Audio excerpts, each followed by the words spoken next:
ti essa meditação, essa transmissão. Te convidamos, Senhor, a tomar conta de tudo, a tomar o controle dessa transmissão. Tome o controle de nossas vidas, tome o controle da minha boca, das minhas palavras.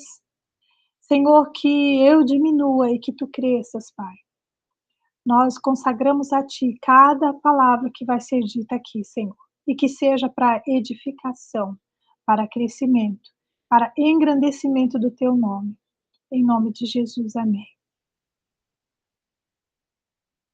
Hoje vamos ler Jeremias, capítulo 39, e eu vou utilizar duas versões da Bíblia, eu vou usar a NVI e também vou usar a ARA, tá bom? Mas a leitura principal vai ser na ARA. Diz assim. Tá saindo bem o áudio aí, gente?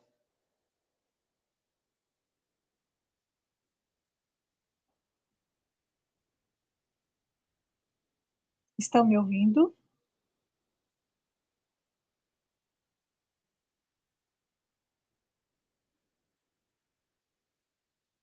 Ok, obrigada. Então, Jeremias 39 diz assim: Foi tomada Jerusalém. Era o ano 9 de Zedequias, rei de Judá.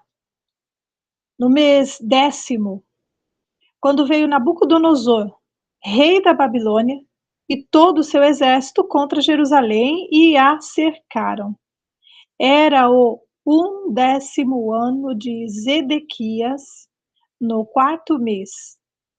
Aos 9 do mês, quando se fez uma brecha na cidade. Então entraram todos os príncipes do rei da Babilônia e se assentaram na porta do meio. Nergal-Sarezer, Sangar-Nebo, Sarzequi, Rabi-Saris, Nergal-Sarezer, Rabi-Mag e todos os outros príncipes do rei da Babilônia. Tendo-os visto Zedequias, rei de Judá, e todos os homens de guerra, fugiram e, de noite, saíram da cidade. Pelo caminho do jardim do rei, pela porta que está entre os dois muros. Zedequias saiu pelo caminho da Campina, mas o exército dos caldeus os perseguiu e alcançou a Zedequias nas campinas de Jericó. Eles o prenderam e o fizeram subir a Ribla, na terra de Ramate, a Nabucodonosor, rei da Babilônia, que lhe pronunciou a sentença. O rei da Babilônia mandou matar em Ribla os filhos de Zedequias à vista deste. Também matou a todos os príncipes de Judá. Vazou os olhos a Zedequias e o atou com 2 cadeias de bronze para o levar à Babilônia. Os caldeus queimaram a casa do rei e as casas do povo e derribaram os muros de Jerusalém.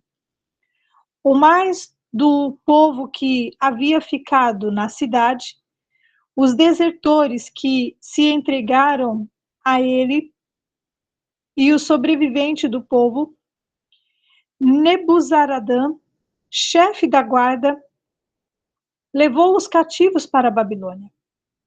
Porém, dos mais pobres da terra, que nada tinham, deixou Nebuzaradã, o chefe da guarda, na terra de Judá, e lhes deu vinhas e campos naquele dia.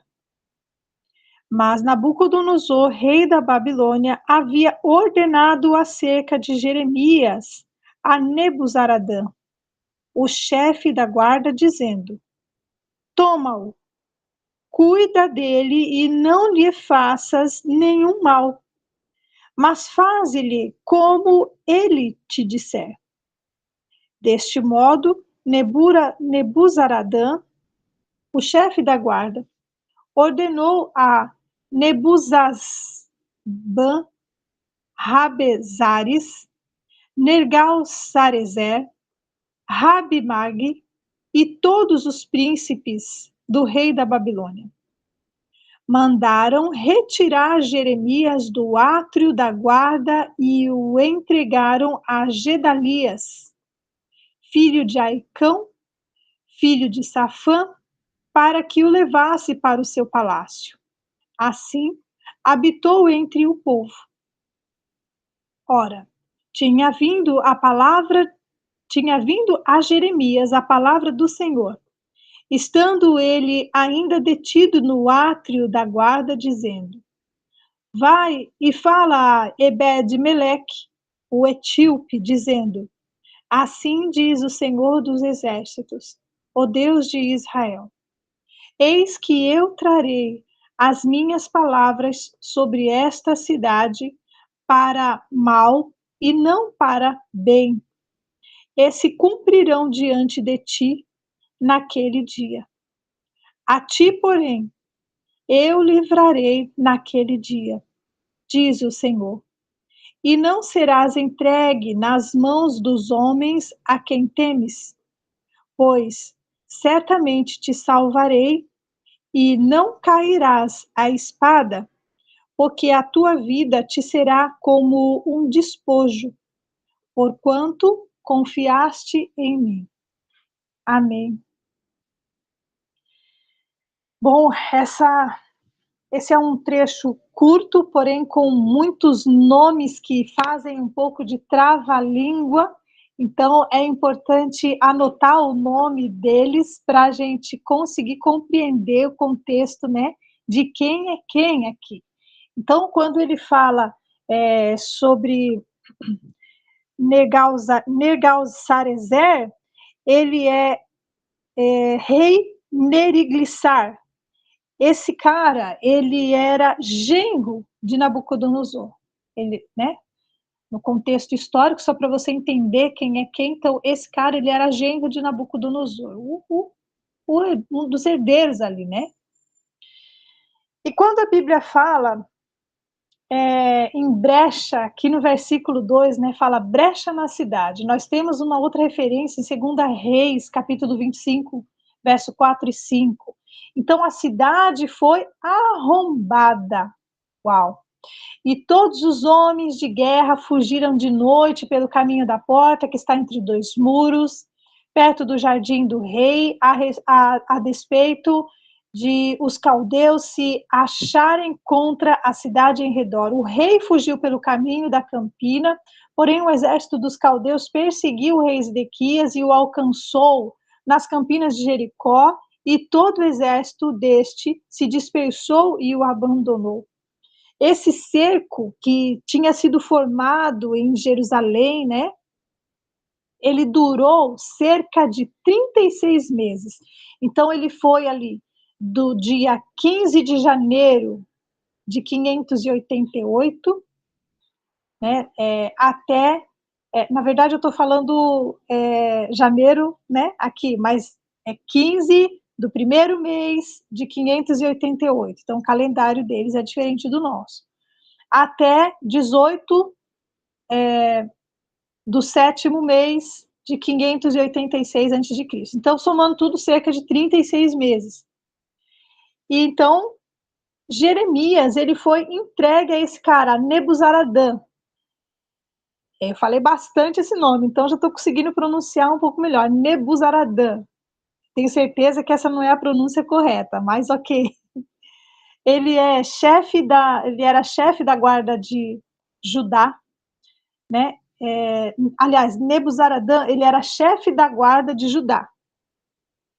Ele era o mais pobre da terra.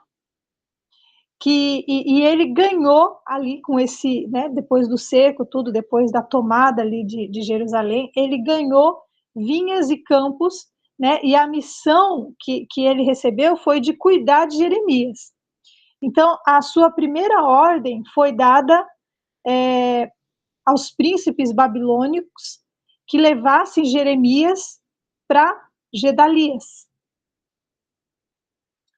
Agora, Ebed-Meleque, que ele foi colocado aqui no verso 16, ele é o etíope que recebeu a palavra de vida e salvação de Deus por ter intercedido em favor de Jeremias, lá no capítulo 37, né, que nós meditamos ontem, no verso 7, 13, de 7 a 13.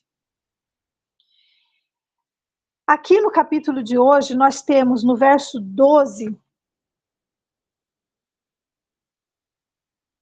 falando sobre a ordem, né, que foi dada.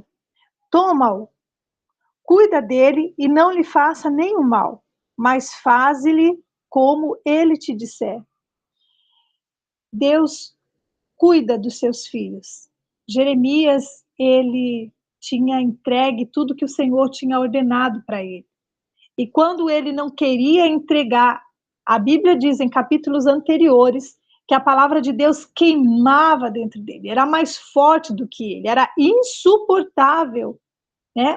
O temor, aquela, né? O Espírito, Deus falando para ele, né? Para ele entregar as profecias, então era maior do que ele não conseguia conter, mesmo que ele não quisesse, né? Ele era mais forte do que ele.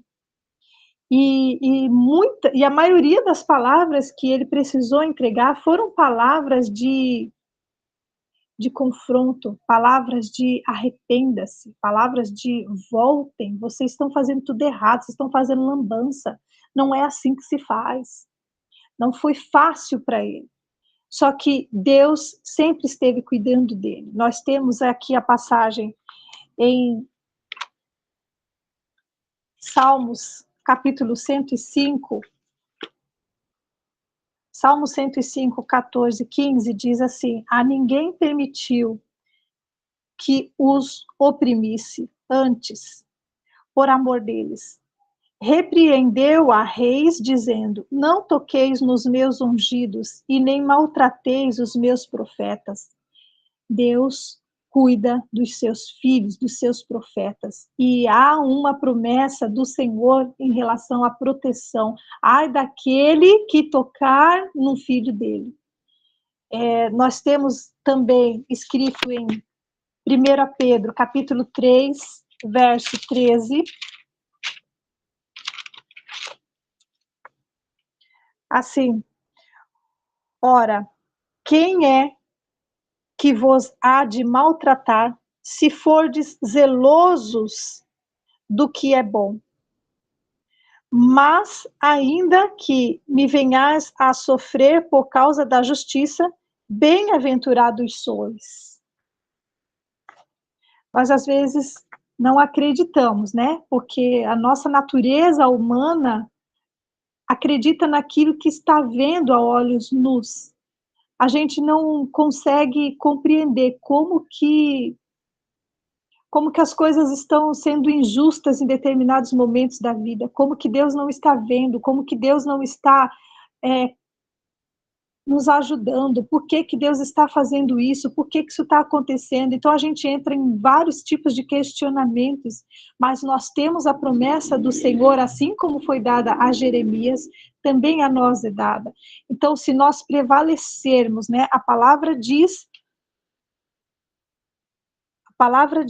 mas ainda que venhais a sofrer por causa da justiça, sofrer por causa da justiça não significa deixar para lá, e sim persistir.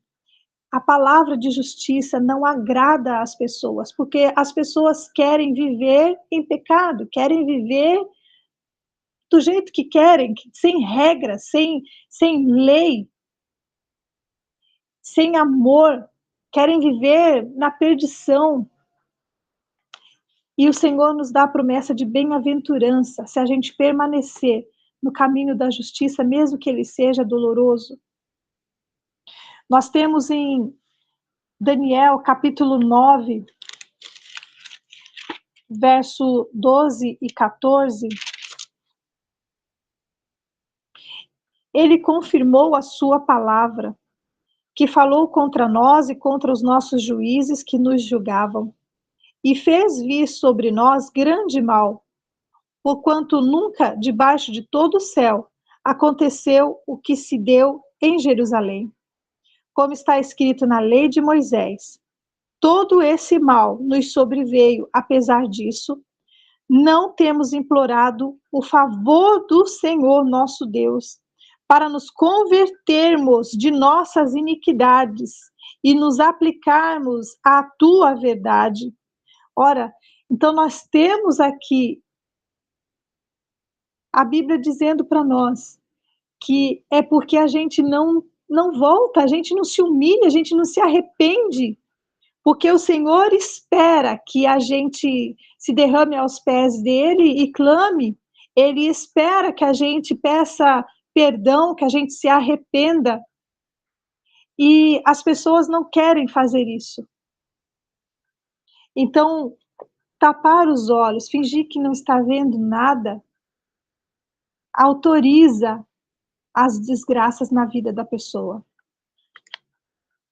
Nós temos em Salmo 34, verso 22,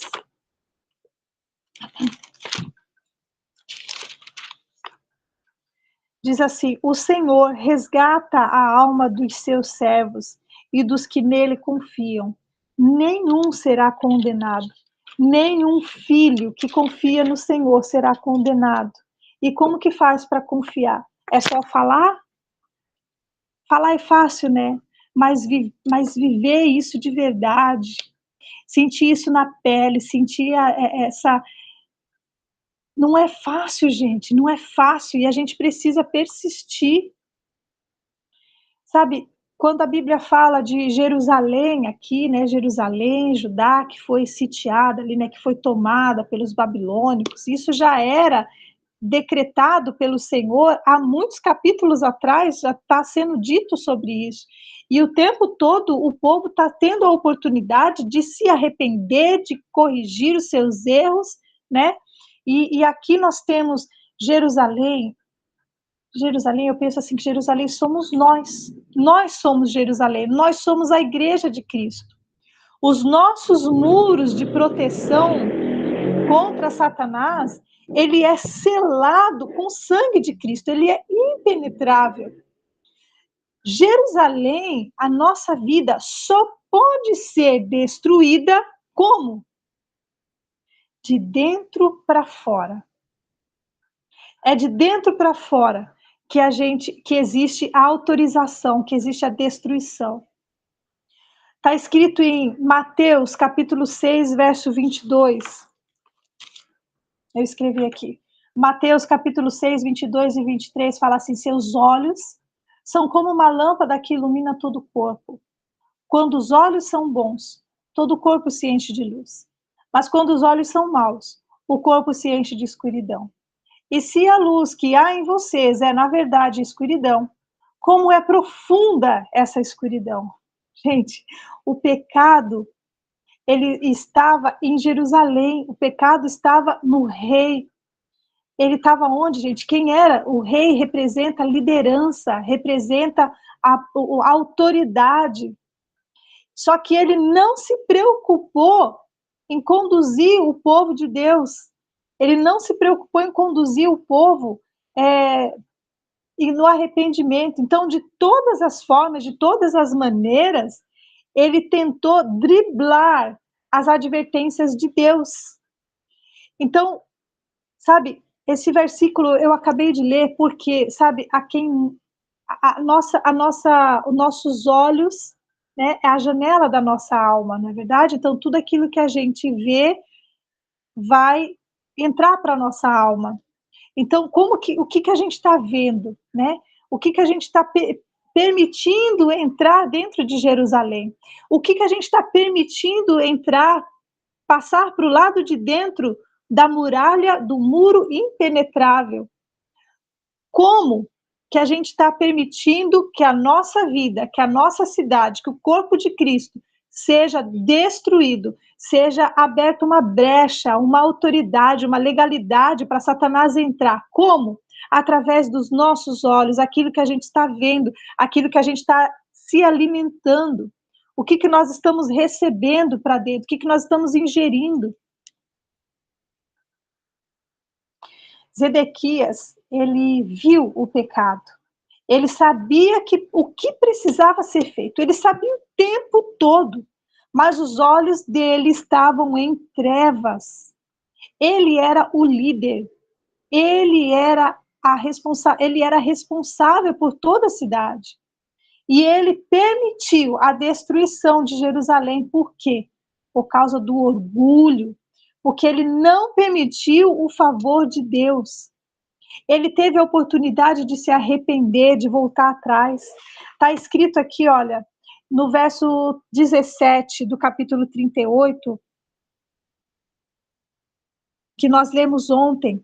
Se você se render aos oficiais babilônios, você e sua família viverão, e a cidade não será queimada. Então tem o quê? Tem um se você. Então havia uma condicional. Ele tinha que fazer algo para ser salvo. E o que ele fez? No verso 19, ele fala o quê? Tenho medo de me render. Ora, o orgulho, o medo, ele permitiu que isso tomasse conta da vida dele, só que não foi só isso. Porque nós teve essa brecha aberta no muro de Jerusalém, e a responsabilidade é do líder. Nós temos em Lucas, capítulo 12, verso 48.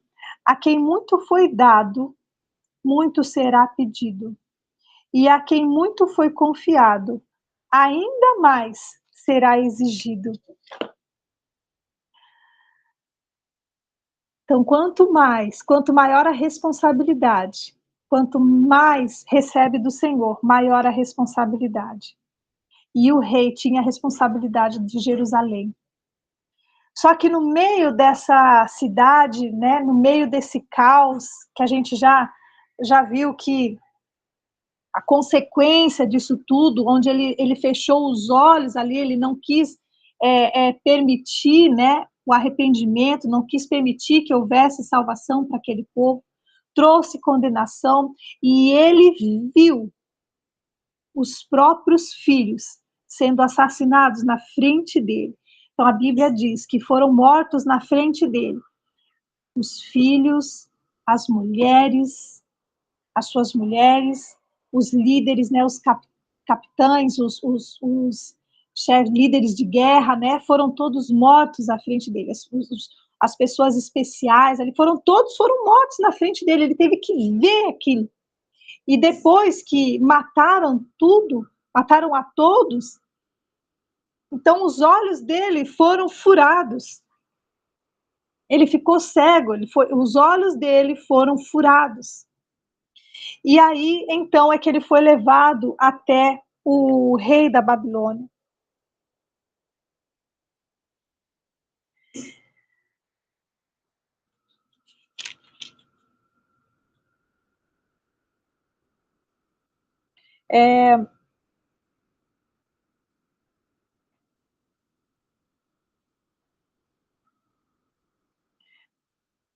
Eu queria achar um outro trecho aqui, mas depois deixa para lá.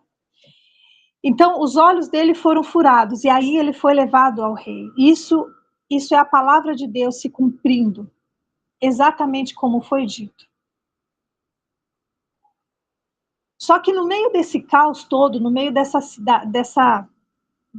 guerra, né, desse caos, Jeremias, que era o instrumento de Deus, que permanecia preso ainda. Isso tudo estava acontecendo lá em Jerusalém, mas Jeremias ainda estava preso no átrio da guarda.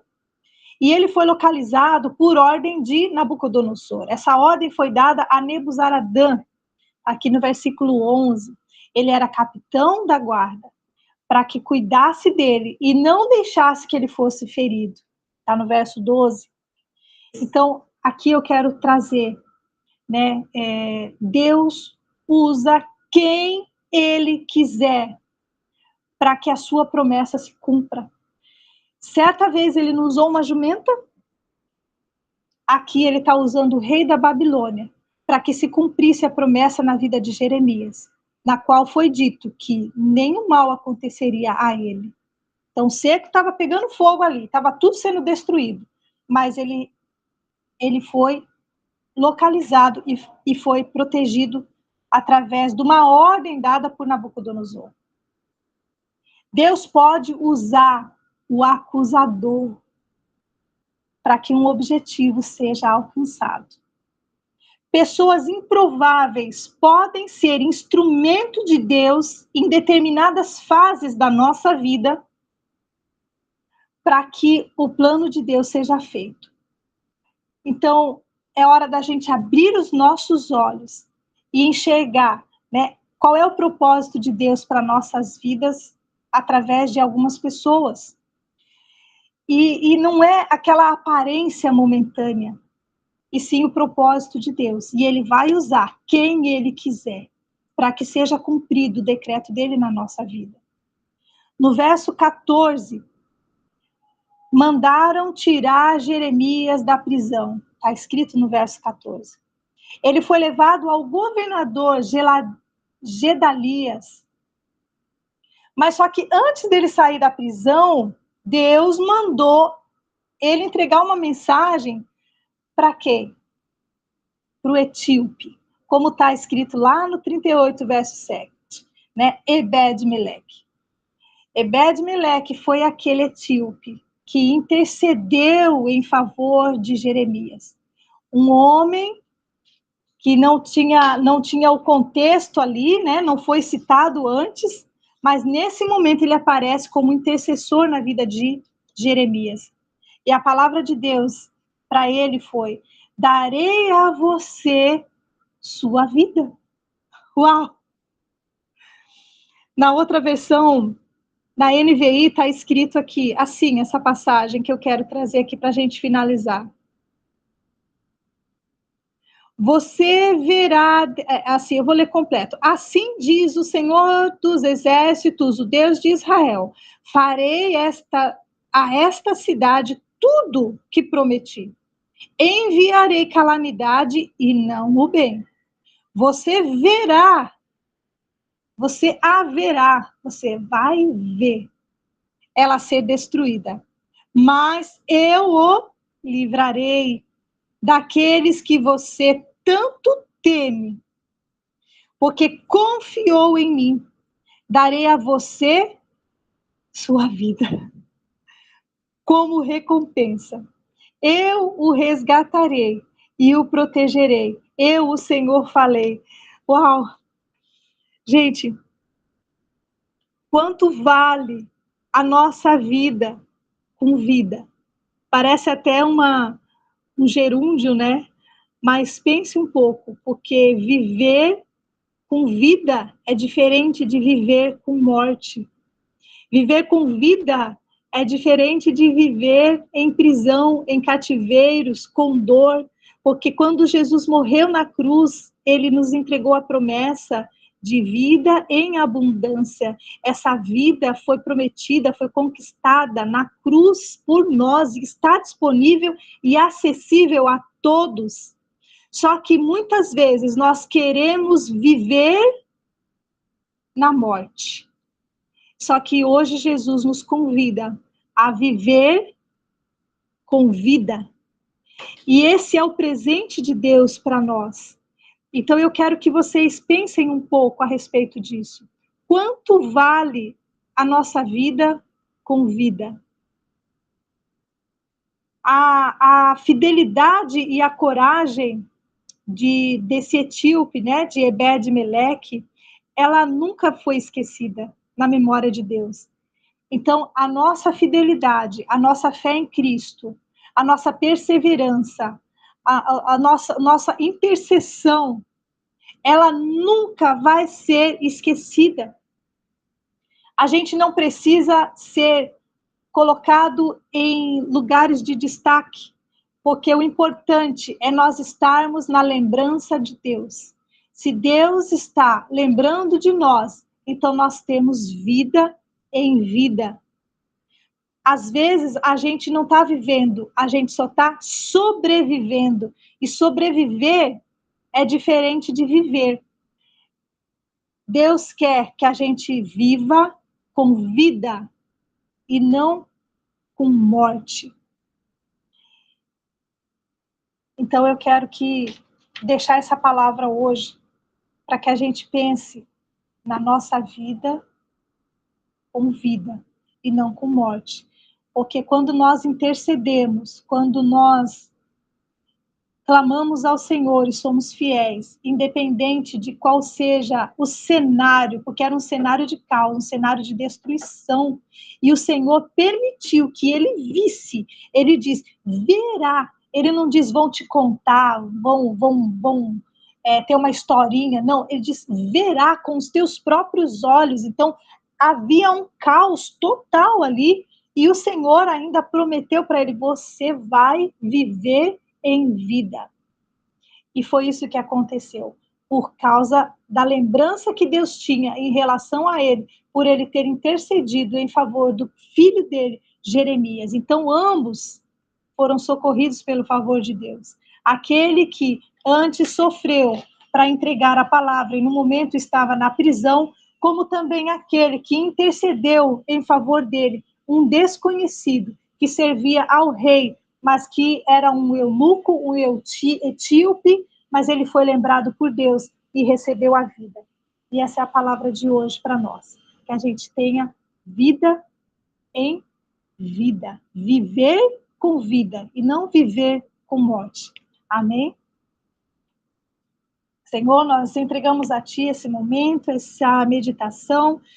Senhor, eu peço que essa palavra continue falando aos nossos corações, nós consagramos a Ti a nossa vida, continue tomando conta e que ela alcance, Senhor, pessoas que precisam ouvir essa palavra e alimentar o seu espírito.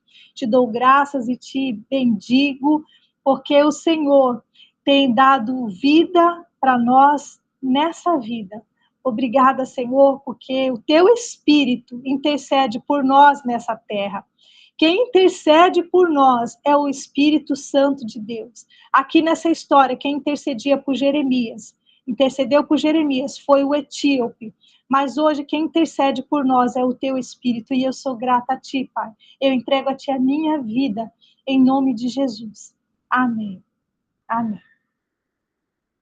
Tchau.